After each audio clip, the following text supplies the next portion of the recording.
وسلم تسليما كثيرا كثيرا. أما بعد فأعوذ بالله من الشيطان الرجيم. بسم الله الرحمن الرحيم. لقد من الله على المؤمنين إذ بعث فيهم رسولا من أنفسهم يتلو عليهم آياته ويزكيهم ويعلمهم الكتاب والحكمة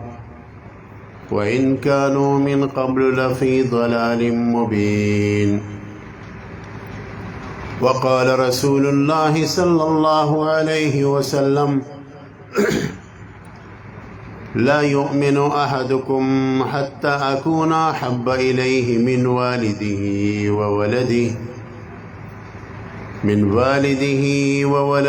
والناس أجمعين، أو كما قال عليه الصلاة والسلام: ألف ألف مرة وبعدد كل ذرة. والحديث رواه الإمام المبجل أمير المؤمنين في الحديث أبو عبد الله محمد بن إسماعيل الجعفي اليماني البخاري رحمه الله تعالى في جامعه الصحيح من كتاب الإيمان. قابل صد احترام صدر مجلس، لدي عظیم الشان اجتماع او انتہائی موقر جلسے قابل صد احترام علماء کرام و طلب عظام او زما په اسلام باندې مینو او ډیرو غیرتمندو او ډیرو درنو مسلمانانو رونو او د رسول الله صلی الله علیه وسلم و محبت و عشق کی سرشار دغه د ختم نبوت مجاهدینو، زه خپل سعادت ګڼم او د آخرت دپاره یو عظیم الشانه ذخیره ګڼم چې الله پاک په دې عظیم الشانه جلسه کې د حاضرۍ توفیق راکو چې د دې عنوان انتهایی قیمتي دی. د دې جلسې او د دې عنوان تعلق او نسبت د امام الانبیاء محمد رسول الله صلی الله علیه وسلم سره دی. دا نسبت ډېر قیمتي چیز دی. د دربو د وخو نسبت چې جماعت سره راشي نو بیا خلک ادب کوي. د کپړې نسبت چې د کڅوړې په شکل د قرآن کریم سره راشي نو خلک بیا ادب کوي. نو د کومې جلسې نسبت چې د امام الانبیاء علیه السلام او د هغې سره متعلق د یو اهم عقیدې ختم نبوت سره راشي نو یقینا چې دې جلسه کې ناسته دا د رسول الله صلی الله علیه وسلم د شفاعت قوي ذریعه ده. الله تعالی دې زموږ دپاره دا ناسته د شفاعت ذریعه جوړه کړي. واقعه دا ده چې علماو د سیرت لیکلي دي چې په دنیا او آخرت کې د ټولو نه قیمتي اوبه هغه دي چې د رسول الله صلی الله علیه وسلم د ګوتو مبارکو نه به طور معجزه راوتي دي. عرض کوم د نسبت د نکتې په حوالې سره د پیغمبر علیه الصلاة والسلام په لاسو مبارکو باندې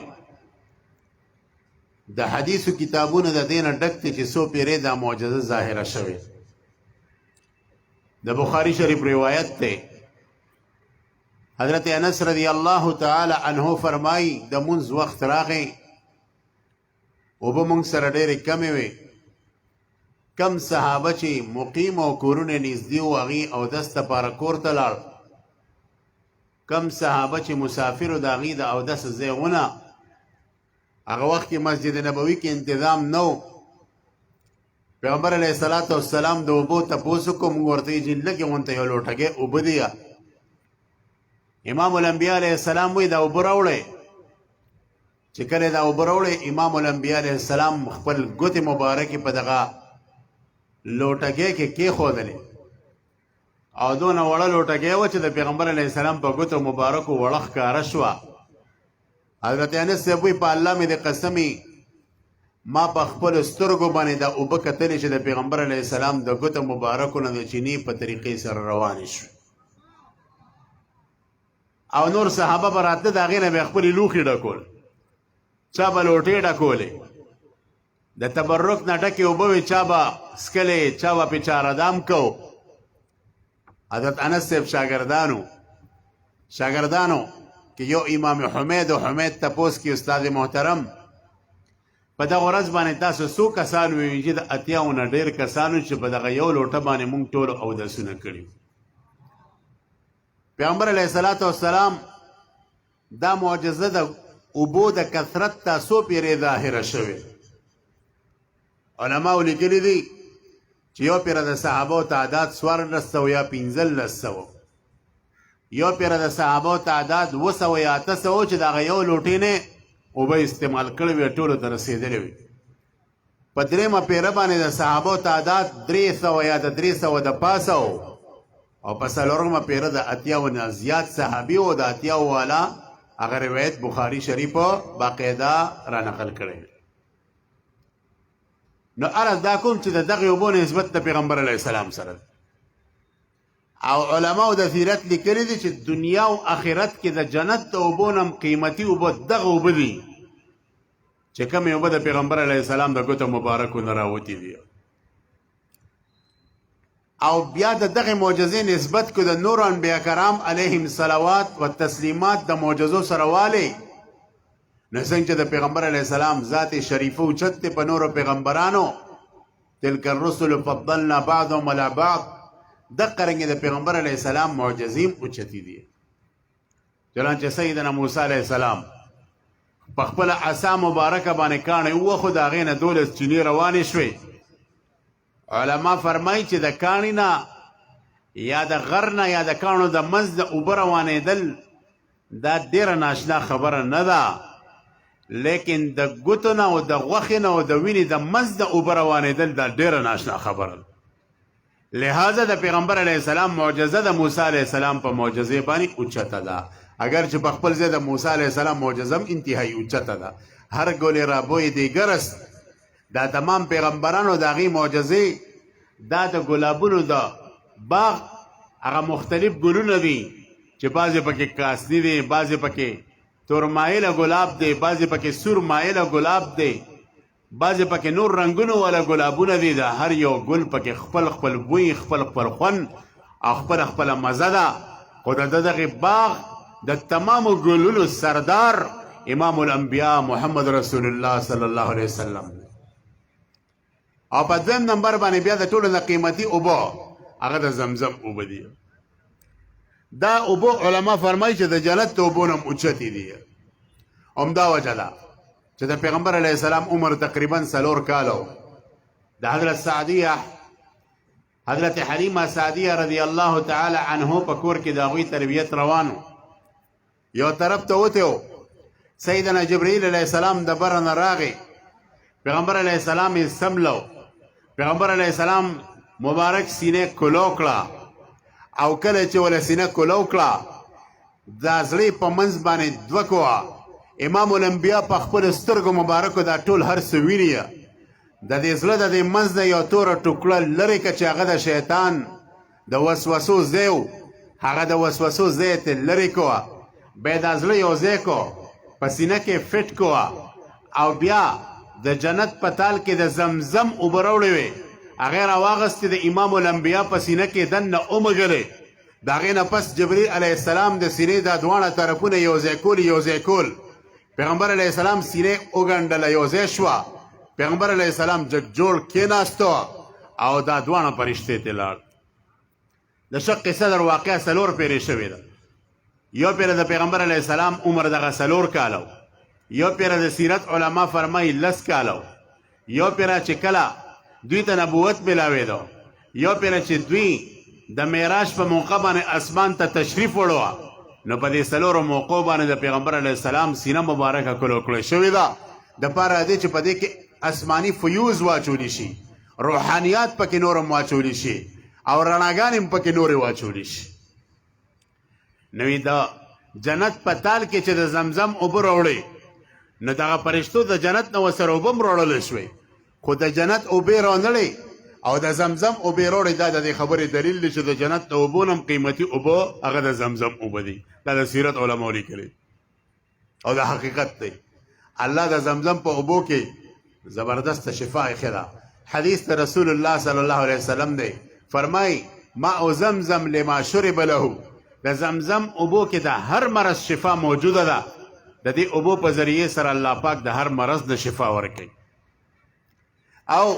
الحمدلله دا نعمت مسلمانانو سره په اصل شکل کې موجود دی نقل پکې نشته د زمزم دا نعمت اوسه پورې او انشاءالله تر قیامته پورې به موجود په دریم نمبر باندې په دنیا او آخرت کې د ټولو نه قیمتي د جنت اوبه دي چې الله تعالی جنت کې کمې اوبه پیدا کړي دي په څلورم نمبر باندې د دریای نیل اوبه دي نیل کې چې کوم اوبه بهږي وی دا په دنیا کې قیمتي اوبه دي په دنیا کې څلورم نمبر د دې وجه زما په خیال دا ده چې دې سره د علماو نسبت راغلی دی نو موسی علیه السلام نسبت د نیل سره د سیدنا یوسف علیه السلام نسبت د نیل سره د جلالین په دې حاشیه یو واقع لیکلی یو تفسیر لیکلی دی چې کله موسی علیه السلام روان شو او د فرعونیانو نه هجرت کو د قبطیانو نه د شپې ته لاره غلطه شوه شورا یې راغوښته چې دا لار زموږ نه ولې غلطیږي په شورا کې ورته کسانو ووې چې زموږ د بني اسرائیل یو دستور دی هغه دا دی چې یوسف علیه السلام موږ ته ویلي زموږ ابا و اجدادو ته ویلي چې کله هم تاسو د دې ځای نه ځئ نو زما تابوت په د ځان سره وړی دلته به نه پرېږده دو تر څو پورې چې د یوسف علیه السلام قبر ته موږ ځان نی رسولو د هغې تابوت هم نی اوچت کړی دقه رنګې سرګردانه به ګرځو وی دغه د قبر شریف به پته چاته یې وی یو بوډۍ ده چې د هغې عمر د 200 کالو نه سیوا دی هغې ته قبر معلوم دی بوډۍ پسې موسی علیه السلام لاړو بوډۍ دا قبر راته وښیه هغې ورته دونه په اسانه به یې خیم سو زه به قیمت وصولوم قیمت وی څونه پیسې غواړئ وی دا قیمت مې نه دی پکار ما سره یو واده وکړه موسی علیه السلام ته د خدای پیغمبر یې وی څه واده را سره دا وکړه چې په جنت کې به راله په خپل ګاونډ کې کور راکې کو دا واده دې قبول یې زه د یوسف علیه السلام قبر تا ته خیم هغه ورته وایي چې بوډۍ دا واده زما په لاس کې نه ده د الله په اختیار کې زه دا نشم کولی ای بس زه قبر بیا نه خیم خبرې روانې وې د الله د طرف ته وي وحی راله او الله تعالی ورته وفرمایل چې موسی ستا پیسې لګي دا ګاونډ کې کور به زه ورکوم که ته به ورکې وکړه واده ورسره چې تا ته قبر وښیي قبر هغې وخو هغه دریای نیل کې په منځ کې و هغې بوډۍ وویل چې دلته د دې اوبو په دې ویښ کې قبر دی او تابوت دی هغې هغه اوبه د هغه ځای نه وشړلې هغه ځای چې وکنسته د سیدنا یوسف علیه السلام تابوت راووته جلالین حاشیې لیکلي دی هغه تابوت هغې ځان سره واغسته د هغې نه بس هغې ته الله تعالی هغه لاره کلو کړه روانه شو او هغه لار ورته الله فراخه کړه بیا دغه ګډوډۍ چې کوم دی بچ شوه علماو لیکلي دي چې اصل کې د دریای نیل نسبت د پیغمبرانو سره راغلی ځکه د دې اوبه قیمتي دي په 5م نمبر باندې بیا قیمتي اوبه د جیحون او د سیحون او د تمامي دنیا د سمندرونو دي عرض دا کوم چې نسبت دونه قیمتي شی د دې جلسې نسبت د امام الانبیا سره دا وړه خبره نه ده زموږ کابرو کې فقیه النفس حضرت مولانا رشید احمد گنگوی صاحب رحمه الله د نوم نه ارسو خبرې ډېر لوی شخصیت صاحب الکشف بزرګو یو وارې په خپل مسجد کې اودس کو چاردام یې کو او یو زمیندار هغه ته به روزانه کتل د چاردام په وخت کې یو ورځ د زمیندار ته آواز وکړ لکه دی خوراش وی ته چې کلم چاردام کې ستا د دې لاسو د خپو نه یو رڼا خیږي اسمان طرف ته ځي او ډېر ازادي پړقېږي د لاس او خپې دې کې څه راز دی ته څه یو قیمتي عمل کوې دغه رڼا زمانه بغیر بل څوک نه ویني دا راته وایي ته څه عمل کوې الله سره دې څه تعلق دی او ته وایي زه خو زمیندار سره یم پابند د صوم و صلات یم او نور داسې سب مجاهدې نه کوم د اسلام دپاره خو یاد ساتئ چې د هغه زمانې د زمیندارانو د دې زمانې د زبرګانو نه ښه وه نه د موبایلو فتنې وې نه نورې فتنې وې نه د بدنظرۍ فتنې وې نو هغه ورته وایي چې یاره زه خو د صوم او د صلات پابند یم وایي نه څه عمل به دې کړي وایي چې نور خو راته څه نه دي یاد خو چې زه ماشوم وم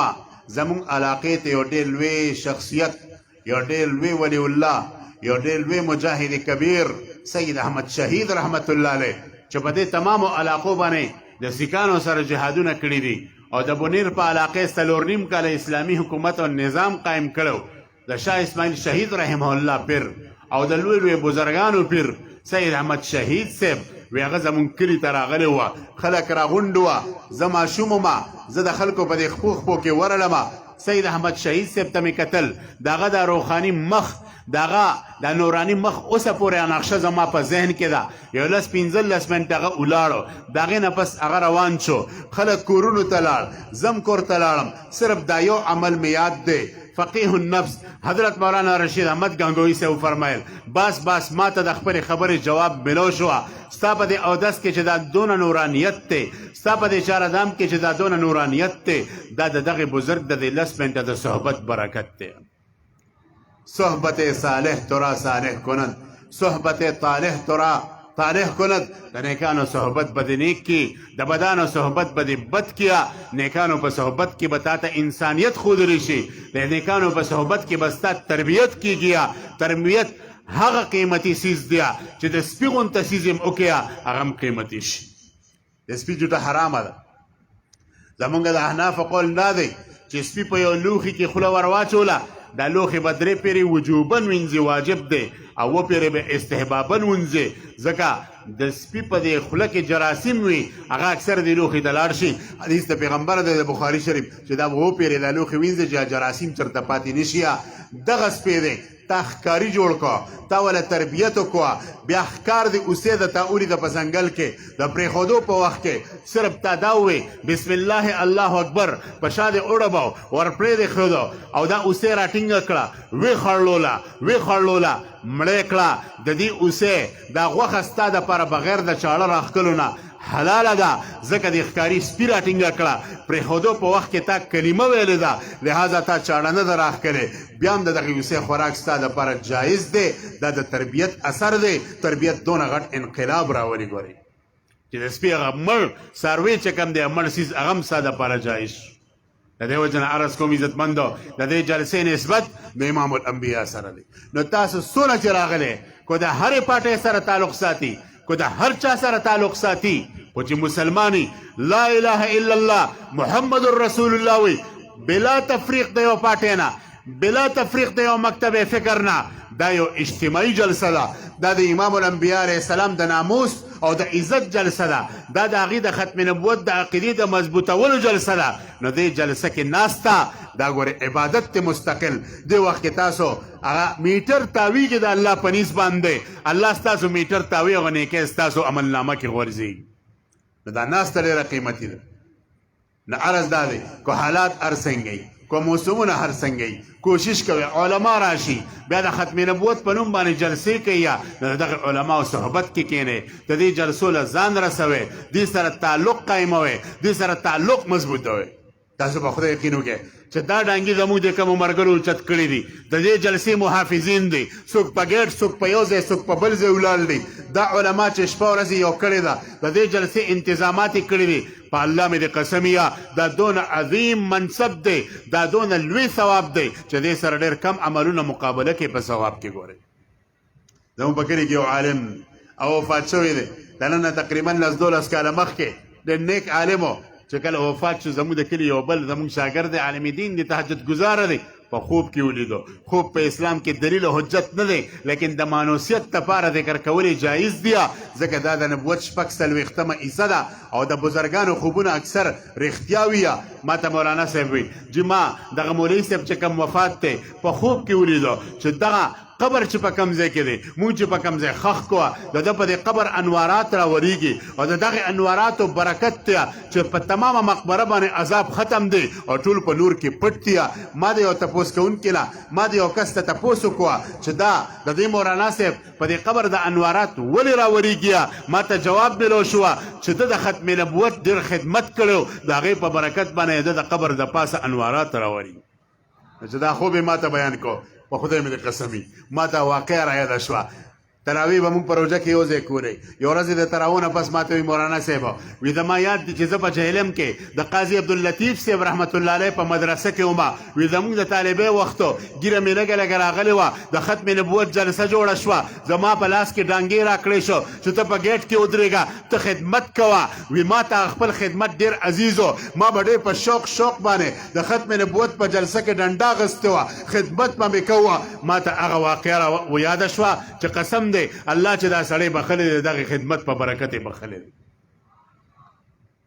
مخدومی گرامی حضرت مولانا عبدالقیوم حقانی صاحب دامت برکاتهم العالیه چې مصنف د کتب کثیرو دی هغې دا واقعه د مفتی محمود صاحب رحمت الله علیه په حالات زندگی کې لیکلې ده چې مفتی محمود صاحب کله وفات شو یو مرګري په خوب کې ولیدو ما فعل الله بک الله تا سره څه معامله وکړه هغه ورته وی سوال جواب ډېر سخت و معامله ټیک نه وه کار را باندې خراب و ما وی خدایه څه به کېږي لیکن یوه خبره زما نه د جهنم د خلاصي زما ذریعه جوړه شوه جنت د تلو فیصله مې وشوه او هغه دا وه چې په پارلیمنټ کې د ناموس رسالت دپاره په سن 74 کې د قادیانانو خلاف ما کم کیس لړاو کړی وه او قادیانان مې په اقلیت باندې چې کوم دی ګیر کړه کفار مې ثابت کړه او د رسول الله د ناموس ګټه مې وکړه دغه واقعه زما د مغفرت ذریعه جوړه شو یا ساتیرونو زمونږ دپاره دا ډېره غټه خبره ده چې د مدینې د جانان د مدینې سپیم رانه جوړ شي دا زمونږ دپاره قیمتي خبره ده چې ځای کې زمونږ د هغه د ختم نبوت سپایان جوړ شي د دې نه قیمتي خبره نشته ګورئ په دې باندې ډېر فخر کوئ دا تاسو چې داسې جلسو ته راځئ او داسې علماو سره ناسته کوي د سیرت ذکر پکې کېږي د امام الانبیا د ختم نبوت د عقیدې ذکر پکې کېږي او د دغه خطرناکې فتنې چې د قادیانیت دغه ناسور دی دغه کینسر دی د دې فتنې نه مسلمانان خبرول ورې دا ډېره اهمه خبره ما ته اوس یو ملګري چټ راکړ مولانا عابد کمال صاحب راته وایي چې په دې خبره وکړه چټ کې لیکلي وه چې د قادیانانو د طرف نه وټساپ ګروپونه جوړ شوي دي او وټساپ ګروپونه هر مسلمان ته لیږلی شي هغه پکې ایډ کېږي او د قادیانیت پرچار پکې کېږي مسلمانانو وروڼو واورئ د کفر ملا چې ماته هغه به په معیشت باندې ماته د اسلام ملا چې ماته هغه به د ایمان نه په لرېوالي ماته زما او ستا ملا کو ماتېږي نو چې ایمان هم کمزورې شو ملا ماته شوه زمونږ معیشت کو خراب هم شي مونږ نه خرابېږو خو کفر کو هغه قادیانیت دی کو نور کافران دي کو د دې ملا ماته د دې معیشت تباه کا دې سره بایکاټ وکړه دی به د هېڅ ښې پاتې نه شي زه تاسو ته درخواست کوم چې د دغې قادیانانو سره مکمل بایکاټ وکړئ د دې دا ګروپونه چې په کوم ځای کې دي دا بلاک کې خپلو ګروپونو کې اعلانات وکړئ چې په دې نوم باندې دې ګروپ چلیږي د دې خلاف کاروایي دې وکړی شي حکومت ته مهذبه مطالبه وکړئ چې د دې دا ګروپونه بند کړئ هسې نه چې زموږ عام مسلمانان پې ګمراه شي نو کوو به داسې انشاءالله کوم او پوره جذبې سره به کوو انشاءالله موږ ډېر ګناهګاران د ګناهونو مجسمي موږ سره نور هیڅ هم نشته بغیر د دې نه چې د امام الانبیا علیه السلام په عزت او په ناموس کلک ودرېږي هندوستان کې یو شاعر تېر شوی دی اختر شیراني به ورته وایي شراب به څکل شرابي ووه شپه ورځ به چې کوم دی شراب څکل یو ورځ او تبصرې به کولې شراب به وڅکل د نشې په حالت کې به کس به وله راغی یاره د پلانکي وزیر په باره کې څه وی ته ده به یو څو حج به وي اشعار به وي کنځلې به وکړې بیا به بل هغې د پلانکي په باره کې څه وي یو څو اشعار به وي حج به وکړه رد به وکړه او دغه سپکاوی به وکړه یو پیره د شرابو په نشه کې دت پروت د شرابو ګیلاس یې په لاس کې یو بدبخت راغی وی دا راته ووایه چې د محمد عربي صلی الله علیه وسلم په باره کې څه وی غرض یې دا و چې د هغه په شان کې څه تنقیص وکړه د ده دا مخصور شوه د یو ګیلاس یې کېښود دا ډک ګیلاس یې راواغسته او د دې مخاطب د دې مخ نه وتمبه او په چغو چغو په جړا شو ورته وی ظالمه زه شرابي ما زه کبابي ما سره دا آخري اسره ده چې د قیامت په ورځ به امام الانبیا علیه السلام زما سفارش کوي ځکه هغه به د ګناهګارانو د جهنمیانو سفارش کوي نن هغه آخري اسرم ته زما نه اخلي د هغه مخاطب مخ یې ویشته چې زه داسې نشم کولی د امام الانبیا علیه السلام ګستاخي چرم نشم کولی د دې وجې نه عزتمندو یاد ساتئ پیغمبر علیه الصلاة والسلام په حق کې ودرېده د هغې د ناموس دپاره ودرېدل دا ډېره لویه خبره ده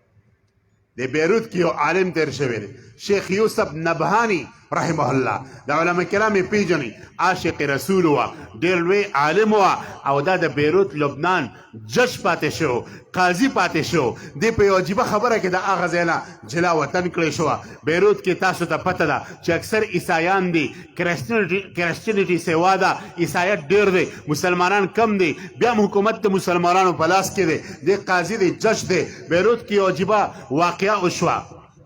واقع دا وشوه یو عیسایو د امام الانبیا په حق کې ګستاخي وکړه یو مسلمان چاړه راواغسته او په دې خېټه کې ولا پوره ورښکته کړه جهنم رسید کو هغه عیسائی مسلمان ونیولی شو پابند سلاسل شو کیس د ده عدالت ته راغی د قاضي یوسف نبهاني عدالت ته راغی د تمامي دنیا د عیسایانو ملکونو نه د بیروت او د لبنان په بادشاه او صدر باندې پرشر پریوتو چې دې مسلمان له به خامخا پانسي ورکړي دې به خامخا وژني ځکه زمونږ عیسایي وجلی دی یوسف نبهاني باندې د حکومت ته طرف نه پرشر راغی یوسف چې هر څه یا دې کس باره کې به د پانسۍ اواز کې دا کس به خامخا پانسي کې دا مسلمان ګورې پرې نه دی په ما باندې د تمامي دنیا د عیسایانو پرشر دی یوسف نبهاني وایي الله به خیر کیا چې کله د عدالت د فیصلې رز راله یوسف نبهاني رحمه الله د عدالت کمرې ته را روان دی د هغې نه مخکې خپلو ملګرو ته ووایي پولیس ته ووایي دوستانو ته ووایي یاره د مجرم سره ما ملو کې زه د مجرم سره ملاوېږم وی راځئ جي جیل ته وله بوتو او دغه عظیم مجاهد د سلاخونو شاته ولاړ دی دی ورته وایي وی دا قتل تا کړی دی ته اعتراف کوي هغه وی الحمدلله دا عیسائی ما جهنم رسید کړی دی وی ولې د قتل کړی دی وی د امام الانبیا علیه السلام په شان کې ګستاخي کړې وه ځکه مې جهنم رسید کو وی ته په دې خپله خبره باندې قایم وی الحمدلله زه پې فخر کوم چې زما سر د امام الانبیا علیه السلام دپاره قربان شیه وی په کوم لاس دې وجلی دی وی په دې لاس څنګه دې وجلی دی چاړه مې وله په خېټه کې وردن نه کړه داسې مې وجلی دی وی دا لاس دې لږ روغ که د دې سلاخونو نه د دې جیل نه روغ که هغه د سلاخونو او د سیخانو په منځ کې د خپل لاس روغ کړه یوسف نبهاني په چغو چغو جاړي او د لاس ښکلولو باندې شروع شو چې قربان شم د دې لاس ته قربان شم د دې لاس ته چې زما د جانان ګټه وکړه او یو خبیثي جهنم رسید کو بیا د عدالت کمرې ته راغی د تمامي دنیا کیمرې په هغه وخت کې لګېدلې وې پټوان لګېدلي وه تصویران استري کېده چې اوس به د دې مجرم فیصله کېږي ده وویه چې زموږ د اسلام قانون دا دی چا چې د امام الانبیا په حق کې ګستاخي وکړه دغه وینه تویول حلال دی لہذا دې سړي چې دا کم کس وجلی دی د ده دا وینه تویول بالکل حلال وه زه دا مجرم نه ګڼم دا د اسلام مجاهد ګڼم زه دې بری کومه د نن نه دې ازاد دی دې مجاهد اسلام دا فیصله چې څنګه وشوه اوهو د تمامي دنیا نه عیسایان د غصې نه آگ بګوله دي او بادشاه باندې دونه پرشر پریوته چې فورا دې د هغه خپلې عهدې نه معزوله کړه او دې د ملک بیروت نه جلاوطنه کړه د هغه ځای نه چې راووته سیده د امام الانبیا علیه السلام ښار مدینة الرسول ته راغی او هلته یې خپل پړاو وچ چې جانانه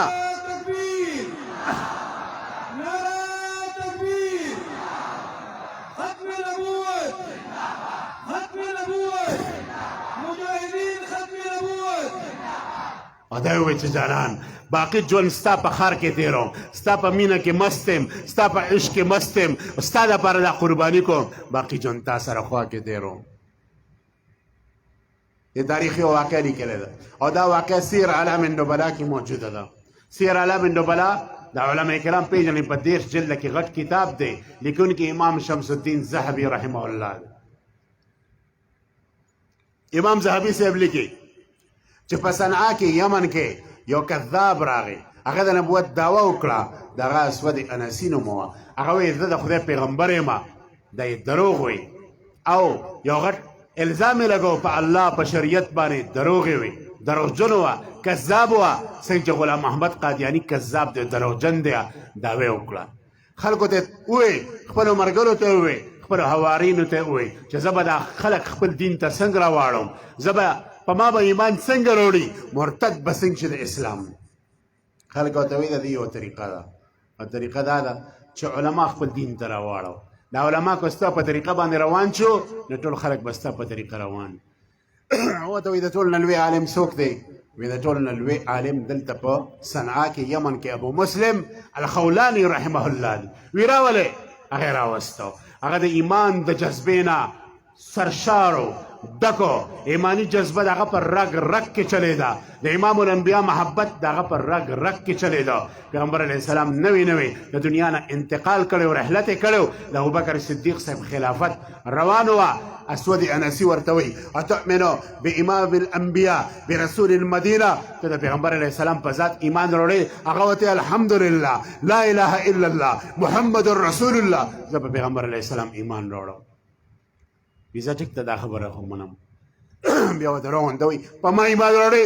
زه هم د خدای پیغمبر یم دی ورته وایي زه کوڼ یم غوږونه مې کار نه کوي په تیزه ورته په ما ایمان راوړې وي غوږونه مې کار نه کوي کوڼ یم دا د خندا یو ناشنا طریقه وه چې پسې کوله بیا ورته وایي په امام الانبیا محمد عربي باندې ایمان راوړې الحمدلله زه مؤمن یم هغه زما جانان دی زه په هغه ایمان راوړم بیا ورته په ما ایمان راوړې وي زه کوڼ یم ستا اواز نه اورمه بیا ورته په پیغمبر علیه السلام ایمان راوړی الحمدلله زه مؤمن یم په پیغمبر علیه السلام ایمان راوړم بیا ورته وایي په ما ایمان راوړی غوږونه مې کار نه کوي ستا اواز نه اورم د آگ بګوله شو د اور په شان سور شو ملګري ورته وایي په تا پسې خو ډېره ناشنا خندا وکړه ډېرو خلکو به ستا بېعزتي کړي خو دې سړي ستا په ناشنا طریقه بېعزتي وکړه وي څه ورسره وکړو وی دله خو سمه سزا ورکړه چې نشانه د عبرت جوړه شي وی روړی خشاک یې روړو داسې میدان یې ډک کړه ټال یې وتړو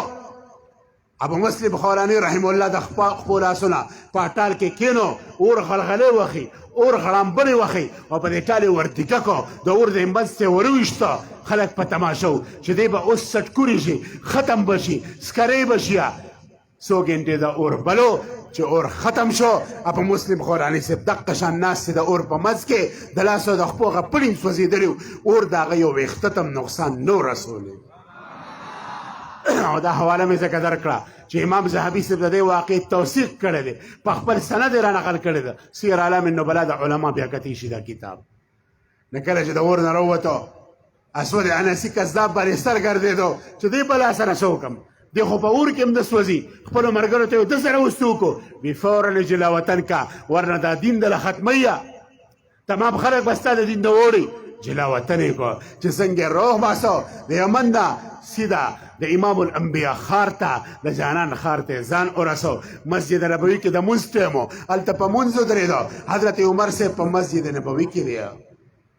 هغه به مسافر پیژندو فراست والا سړی و او دا به ورته پته وه چې دا سړی د کوم ځای دی چې مونځه شو درته وایي وی ته مسافر ښکاري وی او جي د کوم ځای نه راغلی وی یمن نه یم ویره یمن کې یو واقعه شوې ده الله تعالی سنت ابراهیمي په دې امت کې دوباره جمع دی کړی دی دا خبره صحیح ده دی ورته بالکل صحیح ده 100% صحیح ده حضرت عمر صاحب فراست والو حدیث کې راځي اتقوا فراست المؤمن فانه ينظر بنور الله د مؤمن د فراست نه به یریږي عمر صاحب چې د هغه ښځو خال ته وکته ورته وی والله ما هو الا انت قسم مې دی هغه ابو مسلم خوراني خو هم ته ماته ښکارې دی ورته او الحمدلله هغه کار او قرباني الله زمانه اغوستې ده حضرت عمر صاحب لې چې کلو کړې خپلې سینې سره جوخ کړو ورته غاړه وته جاړي او بیا ابوبکر صدیق صاحب له بوته ابوبکر صاحب ته تعارف وکړو یو طرف ته ابوبکر ناست دی بل طرف ته دغه ابو مسلم خوراني ناست دی بل طرف ته حضرت عمر ناست دی او ډېر په مینه مینه ورسره خبرې کوي کله وله ګیره له لاس وړي کله وله په سر راښکي او ورته وایي ته هغه هستي یه چې ستا په برکت الله تعالی د ابراهیم علیه السلام سنت دوباره په دې امت کې راجمع کړه عزتمندو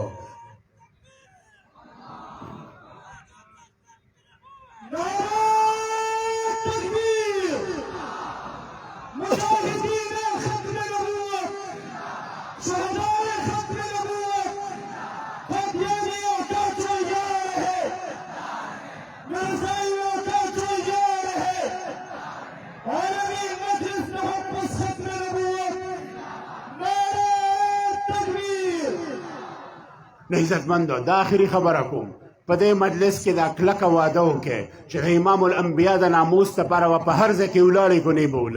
ولاړ به انشاءالله که نه او د هغه د ختم نبوت دپاره که د قربانېدو وخت راځي نو ځان به قربانو انشاءالله که نه او دا کم اکابر چې د ختم نبوت دی د عالم مجلس تحفظ ختم نبوت دی چې موږ ته په څه طرز د کار وی په څه طرز د تحریک چلولو وی په هغې پسې به انشاءالله رواني که نه الله تعالی دی دا جلسه کامیاب او کامرانه کیا او الله تعالی دی ستاسو دا نعت تا قبول او منظوره کی او دا جلسه دی الله پاک د تمام انسانیت لپاره د هدایت ذریعه وګرځوي واخر دعوانا الحمد لله رب العالمین